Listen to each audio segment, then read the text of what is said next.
Oy, Betchay! Nakapangalumbaba ka na naman dyan sa bintana. Gabi na. Isarado mo na yung bintana at matulog ka na.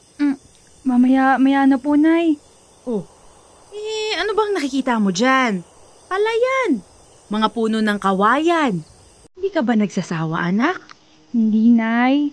Namimiss ko nga itong tanawin na ito eh. Ganda kaya.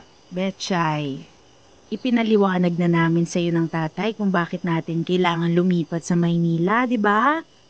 Kailangan mong tanggapin, anak. Alam kong mahirap para sa'yo, pero lilipat na talaga tayo. O siya, matulog ka na. Gabi na. Sige po, Nay.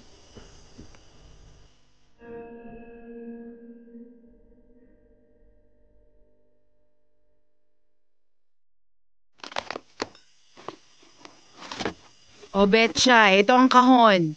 Kapag kailangan mo pa, nandoon lang sa sulok yung iba. Ano pong gagawin ko sa kahon, Nay? Abay, ikakahon mo ang mga damit mo. Betchay naman. Tigilan mo na yung lungkot-lungkutan mo. Luluwas na tayo pa Maynila sa 1 linggo. Iimpake mo na yung mga gamit mo. Nay naman kasi. Pag-graduate na ako ng high school sa 1 taon. Sana pinatapos niyo muna ako. Anak, hindi maghihintay yung trabaho para sa tatay mo dun sa Maynila. Mabuti nga naipasok siya ng ninong mo. Magsisimula na siya sa 1 linggo. Pero, Nay... Betchay, tingnan mo nga ang buhay natin dito, oh. Pagtatanim ang pangunahing pinagkakakitaan dito pero wala naman tayong bukid. Nakikisaka lang ang tatay mo. Wala pa tayong sariling bahay. Nakikitira lang tayo dito sa bahay na hindi ginagamit ng tiyuhin mo. Sa Maynila, may maayos na trabaho ang tatay. Malay mo, makakuha pa tayo ng bahay doon, anak. Yung ninong mo may bahay sa Maynila. May housing loan daw sa kumpanya nila. Sana nga po, Nay. Sana nga po, mas maging maayos ang buhay natin doon.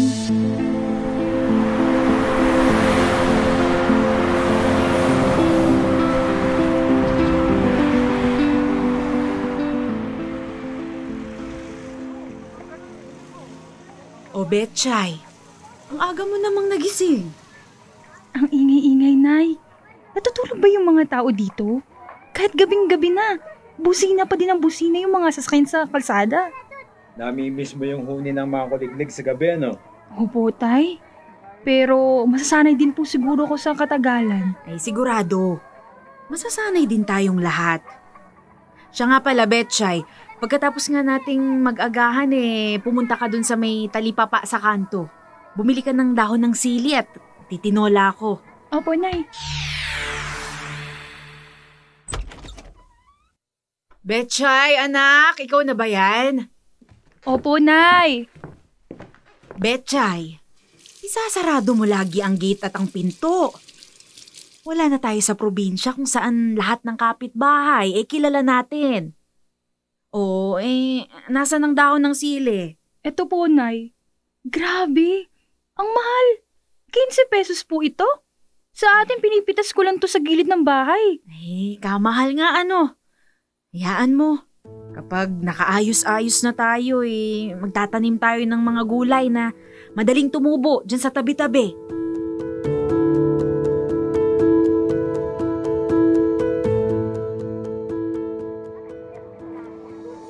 Ang daming tao sa labas, Egay? Oo nga. Hindi nawawalan ng tao sa kalsada. Magtinda kaya tayo ng yelo. Wala namang puhunan yun. Plastic lang, tsaka tubig. Subukan natin. Dagdag kita kahit paano.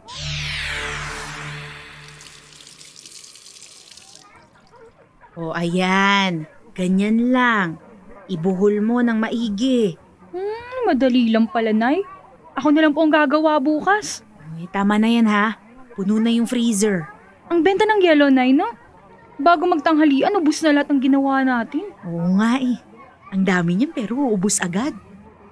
Pabili! Pabili po! Sandali lang! Pabili po ng ice tubig. Sandali nga lang check ko lang kung meron pa. Baka matigas na lahat Ay, swerte ko naman today. Swerte mo pala. May malambot pa. Bayad ko. Iinumin mo pala yan? Gusto mo baso? Hindi na. Sinisip-sip lang kaya to. Hoy, Betchay! Hindi tayo nagpapahiram ng baso sa bumibili ng ice tubig. Ano ba yung naisip-isipan mo at inalok mo ng baso? Kahit sa mapapangasawa ko, Nay? Mapapangasawang pinagsasabi mo? Hoy, Betchay! Nasisiraan ka na ba ng ulo? Nay, siya nga. Siya nga ang mapapangasawa ko. Miss, kayo yung bagong lipat sa dilaw na bahay? Oo, kami nga. Kami yung katabing bahay nyo. Allison. Allison ang pangalan ko. Hi, Allison! Ako naman si Betchay. Betchay, nakalibot ka na ba? Sama ka sa akin sa plaza. May liga ng basketball. Tapos sa gilid, may mga binebentang street food. Sama ka mamayang hapon, ha? Sige ba? Sige, susunduin kita. Betchay, mag-iingat ka ha. Opo, Nay. Diyan lang naman po yung plaza sa kabilang kanto. Kahit na. Huwag kang magpapaabot ng dilim.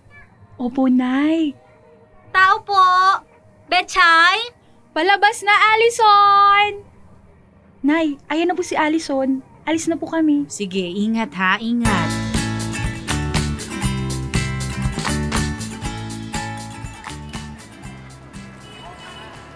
Allison, kilala mo yun? Sino? Yung naka-blue? Oo, yung kumakain ng fishball. Si Carl. Di mo pa ba kilala si Carl? Sa tapat lang ng bahay niyo yung bahay nila. Ganun ba? Pakilala kita? Wag na. Lagi naman kami nagkikita niyan. Kaya pala laging bumibili ng ice tubig. Napapagod siguro kaka-basketball.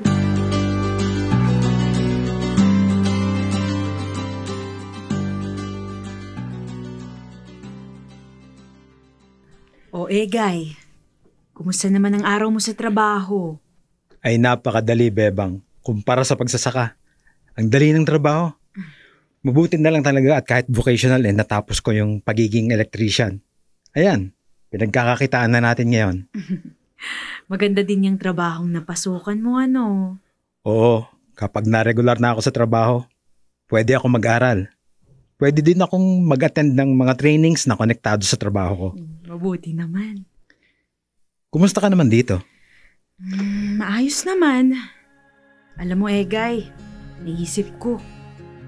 Ano kaya kung magtinda tayo ng almusal dyan sa tapat ng bahay? Anong almusal naman yung balak mong itinda? Yung madali lang sanang lutuin. Sopas, arroz caldo, champurado. Aba, magandang idea yan. Tamang-tama matutulungan ka ni Betchay habang bakasyon pa. Teka, nasan nga pala si Betchay? Pinayagan kong pumunta ng plaza. Nakahanap ng bagong kaibigan. Si Allison, nakatira dyan sa katabing bahay. Pauwi na rin yun. Sabi ko, wag magpagabi eh.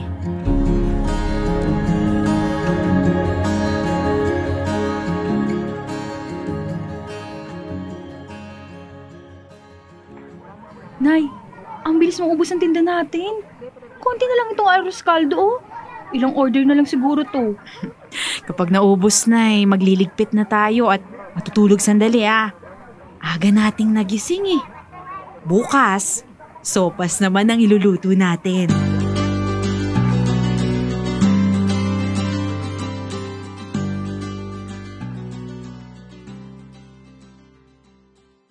Isang order nga po ng arroz caldo. Ito, mainit pa yan. Kasing init ng pagmamahal ko sa'yo. Bayad po. Grabe ka naman, Betchay. Isang order lang ang binibili. Pang 3 tao yung binigay mo eh. Naubos naman yun, Nay. Naubos nga niya pero lugi naman tayo. Hayaan niyo na ho. Panalo naman ang puso ko. Ano? Wala ho. Sabi ko, ang sarap ng magluto ng arroz caldo. Ubus na, Nay, oh. Magligpit na ho tayo. Betchay, ano ba naman at nag-iwan ka pa ng maruming baso dito sa lamesa? Ay, naku, Nay. Huwag niyo hugasan yan, ha. Wag. Abay, bakit hindi? Madumi. Kapag madumi, hinuhugasan. Nay, akin na nga po. Inunuman kasi ni Carl yan kanina. Oy, ano ngayon? Kaya ayoko mag-asa, Nay. Itong baso na ito ang iinuman ko. Para na din kaming nag-lips na lips, Nay. Hoy, Betchay! Tigilan mo nga yung kabaliwan mo! Balut! Balut! Brownie, quiet! Ikaw talaga! Manong, isang balot nga. Tapos, ikot ka ulit mamaya, ha? Bibili ulit ako. Uy, Betchay, bakit mo ba pinapagod yung magbabalot? Bumili ka na agad ng dalawa. Bakit pa isa-isa yung bili? Kasi tay, kapag sumisigaw yung magbabalot, tumatahol yung aso sa tapat. Kapag tumatahol, lumalabas si Carl. Kaya, ayun. Ikaw talagang bata ka. Bakit hindi mo na lang kasi tawagin yung Carl na yan nang lumabas? Shh, tay! Huwag masyadong malakas yung boses niyo. Baka marinig kayo. Tatay talaga, oh. Hi! Ikaw yung nakatira sa tapat ng bahay namin, di ba? Yung anak ni Aling Bebang? Puti pa si nanay, kilala ako. Hindi. Ah, may sinabi ka? Betchay! Ako nga pala si Betchay. Cute naman ang name mo, bagay sa'yo. Ay, sus! Nambola ka pa. Hindi mo nga ako kilala eh. Kilala naman na kita ngayon. Di nga. Ang cute mo sa malapitan, no? Bawi ako at kita sa inyo pagbaba natin. Yun lang ang pambawi mo? Ilang hakbang lang yung bahay niyo sa bahay namin.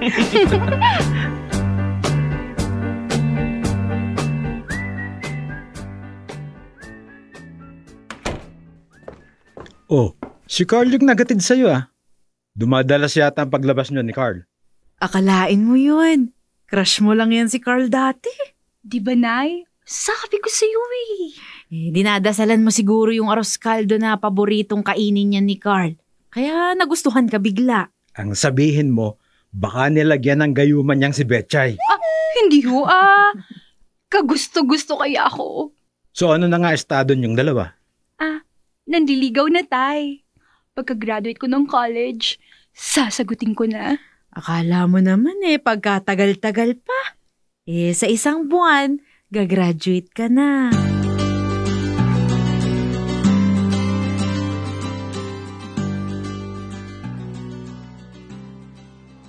Uy, ang bongga naman ng pa-birthday mo. Kasama talaga buong pamilya ko. Siyempre naman. Flowers for you. Happy birthday, mahal ko. Sandali, parang may nakasabit sa tangkay ng isang bulaklak. Sing-sing? Betchay, will you marry me? Nay! Narinig niyo, Nay? Sabi ko sa inyo nakita ko pa lang talaga. Diba? Tama ako, Nay. Oo nga. Tama ka nga. May tinatanong si Carl, anak. Sumagot ka muna kaya. Oo naman, Carl. Nakita ko pa lang sa'yo.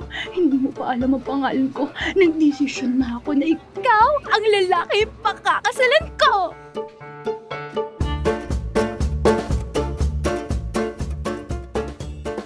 Dear love, naniniwala ako na kapag mayroon kang gustong-gusto, magko-conspire ang universe para makuha mo. Siyempre, kailangan mo ding samahan ng dasal. Tapos yung dasal mo, samahan mo na aksyon. Pangarap ko lang si Carl dati, pero ngayon, asawa ko na. Totoo na sa dinami-dami ng tao sa mundo, may isa na nakalaan para sa'yo.